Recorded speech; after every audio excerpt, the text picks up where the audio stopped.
नमस्कार, मी तनिष्ठा पाटील, माझं गाव केकले, भागीरथी समूहाचे मी निमंत्रक आहे. शुभांगी पाटील यांच्या शेतीला पावसामुळे पाणी नसल्यामुळे आम्ही ओढ्यातून पाणी नेण्याचा आज उपक्रम राबवित आहे. उपक्रम कसा राबवला हे आपल्याला 2 मिनिटात दिशा पाटील माहिती देतील. नमस्कार, माझे नाव दिशा पाटील. मी भागीरथी महिला समूहातली सदस्य आहे.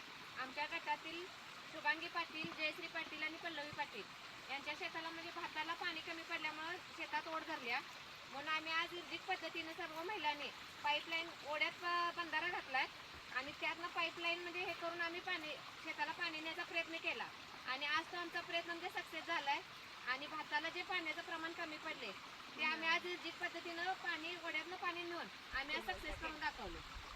जे पाणी पल्लवी आणि आमच्या मेंबर म्हणजे एक पल्लवी पाटील म्हणून आहे, ती आजारी असल्यामुळे ती या उपक्रमात नाही. तिच्या पण शेताला म्हणजे आम्ही या निर्जित पद्धतीनं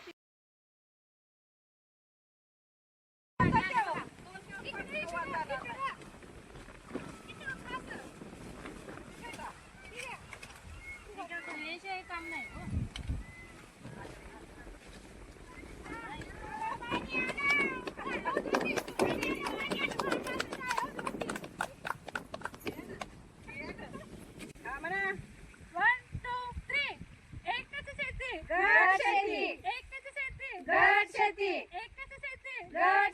भागीरथी गटाचा विजय असो, नारी शक्तीचा विजय असो, पाणी फाउंडेशनचा विजय असो, उमेदवारांचा विजय असो, कृषी विभागाचा विजय असो. नमस्कार. गट शेतीचा माझ्या शेतीला म्हणजे फायदा झाला. 1.5 किलोमीटर अंतर आहे.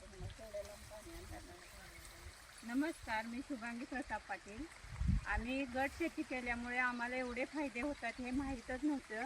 आता आम्ही आमच्या शेतात पाणी नव्हतेच, आता शेताला आमच्या भेगा पडलेल्या, मग आम्ही ओढ्यातून पाणी 1.5 किलोमीटर अंतरावरून पाणी आम्ही पाटानं बंधारा धरून पाटानं पाणी आणले आणि ते आमच्या सगळ्या गट शेतीमुळं आम्हाला त्याची निर्जित पद्धतीनं त्यामुळं आम्हाला कळालं तरी की पाटानं पाणी कसं आणायचं आणि वावरात कसं न्यायचं ते आम्ही आमच्या एकटीमुळं आम्हाला इथवर पाणी आमच्या वावरापर्यंत आलंय. आणि आमच्या गटातील एका महिलेचा आजारी असल्यामुळे तिच्या शेतात सुद्धा आम्ही पाणी ती नसताना आम्ही पाणी पुरवलं. सध्याची नाहीत खरं त्यांना आम्ही पाणीचा पुरवठा केलेला. आमच्या भागीरथी समूहामध्ये ज्या सदस्य महिला नाहीत त्यांच्या सुद्धा शेतीला आम्ही निर्जित पद्धतीने पाणी पुरवण्याचं काम केलं आहे. पाटील, आम्ही 22 महिला कालपासून हे निर्जित पद्धतीनं पाणी आणायचा उपक्रम राबवतोय. काल आमचा दिवस पूर्ण म्हणजे त्या अडचणीत वगैरे गेला. आम्हाला माहित पण नव्हतं की म्हणजे असं इतकं कष्ट असतंय, पण गट शेतीमुळे आम्हाला कष्टाची पण सवय झाल्या आणि एकत्र म्हणजे एकीचं बळ काय असतंय ते पण आम्हाला समजलंय. आणि आमचा कालपासूनचा जो प्लॅन चालू होता आमचा तो प्लॅन आज सक्सेस झालाय आणि आम्हाला आज म्हणजे खूप आनंद होतोय. आज आनंद होत आहे प्लॅन सक्सेस झाल्यामुळे. कालपासून जे आमचं